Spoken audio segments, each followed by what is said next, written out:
অভিযুক্তকে ধরতে বাধা গ্রামবাসীদের। আসামি ধরতে গিয়ে বাধার মুখে পুলিশ। পুলিশের সঙ্গে ব্যাপক ধস্তাধস্তি স্থানীয়দের। ব্যাপক উত্তেজনা চোপড়ায়।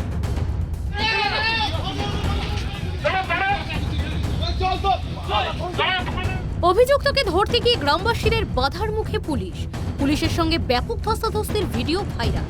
শনিবার চোপড়া থানা এলাকার চুটিয়াখড় গ্রাম পঞ্চায়েতের কালিকাপুর এলাকার ঘটনায় চাঞ্চল্য। খবর পেয়ে ঘটনাস্থলে পৌঁছায় চোপড়া থানার বিশাল পুলিশ বাহিনী। পাশাপাশি নামানো হয় র্যাব। পুলিশ সূত্রে খবর, স্থানীয় তৃণমূল নেতা মুজিবুর রহমান নামে এক অভিযুক্তকে পুলিশ ধরতে গিয়েছিল। অভিযুক্তকে গাড়িতে তোলার সময় গ্রামবাসীরা বাধা দেওয়ায় চরম উত্তেজনা ছড়িয়ে পড়ে এলাকায়। অভিযোগ, মুজিবুর রহমান পুলিশ ভ্যান থেকে পালিয়ে যাওয়ার সময় পাশের গ্রামে আশ্রয় নেয়। বাধার মুখে পড়ে মুজিবুরের অনুগামীরা গুলি চালায় বলে অভিযোগ। গ্রাম থেকে উদ্ধার হয়েছে গুলির খোল। ওখানে কিছু লোক সামানপত্র এদিকে আসছিল, তো আমাদের কাছে আছে, ওখানে বসেছিল। ওকে বলছে যে এদিকে আসবেন না, তোমরা অন্যদিকে চলে যাও, তোমরা এদিকে আসলে পুলিশ আমার গ্রামে আসতে পারে, এদিকে এসো না। তো বলছে তোরা বেশি কথা বলবে না, তো তোর ঘর বাড়ি জ্বলিয়ে দিব, আগুন লাগাই দিব। তো বলছে আমাদের কেন জ্বালাই দিবা, তোমাদের আমার ঢুকতে দিব না, তোমাদের ঢুকতে দিবে না। তারপরে গালিগুতা করতে দেয়। সেখানে আমি গেলাম, আমি ওকে বললাম ভাই, কেন ঝগড়া করে লাভ না, তো তার অন্য করাম আর অন্য করাবেন, আমার পঞ্চায়েত আলাদা, আপনার পঞ্চায়েত আলাদা, আপনি চলে যান, আমরা এখানে ঢুকতে দিব না। অভিযুক্ত মুজিবুর রহমানের নামে একাধিক অভিযোগ ছিল চোপড়া থানায়। সেই সমস্ত অভিযোগের ভিত্তিতে অভিযুক্তকে গ্রেপ্তার করতে যায় পুলিশ। মুজিবুর রহমানের বিরুদ্ধে একাধিক অসামাজিক কাজের সঙ্গে যুক্ত ছিল বলেও স্থানীয় সূত্রের খবর। কি হয়েছে এখানটা আপনাদের?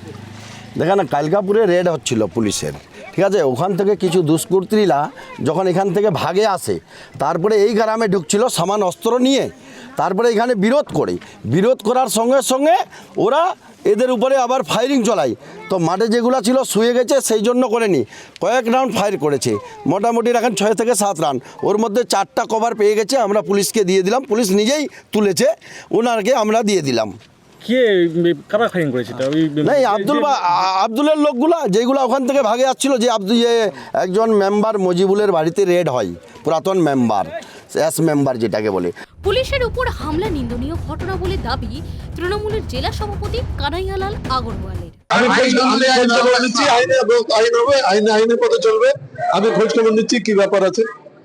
এরকম ঘটনা বারংবার দেখা যাচ্ছে, এটা বাঞ্ছনীয় নয়, প্রশাসন নিশ্চয়ই ব্যবস্থা নেবে।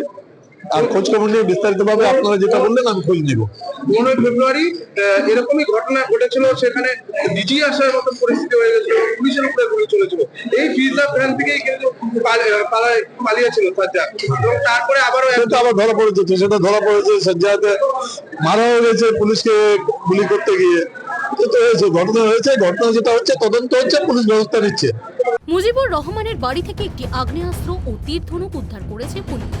ঘটনায় ইতিমধ্যেই 13 জনকে গ্রেপ্তার করা হয়েছে। শুরু হয়েছে তদন্ত। প্রসঙ্গত উল্লেখ্য, এই ঘটনা নতুন নয়, এর আগেও একই ঘটনার সাক্ষী থেকেছে গোয়ালপুকুর। পুলিশের গাড়ি থেকে পুলিশকে গুলি করে পালিয়ে যায় সাজ্জাদ আলম নামের এক অভিযুক্ত। পরে যদিও বা পুলিশের গুলিতে নিহত হয় ওই অভিযুক্ত। সেই একই ঘটনা এবার উত্তর দিনাজপুরের চোপড়ায়। এ বিষয়ে চোপড়ার বিধায়ক হামিদুর রহমান জানান, ওর নামে কোনো কেসও ছিল না, বলছে আগ্নেয় অস্ত্রের ব্যবসা করে। সম্পূর্ণ মিথ্যাভাবে কেসটাকে সাজানোর চেষ্টা করছে। আমরাও বলেছি যে যদি বেআইনি করে থাকে, পুলিশের করে হাত দিয়েছে, তো আইনি ব্যবস্থা নেবে। বিক্রম পালের রিপোর্ট, ট্রাইব টিভি বাংলা।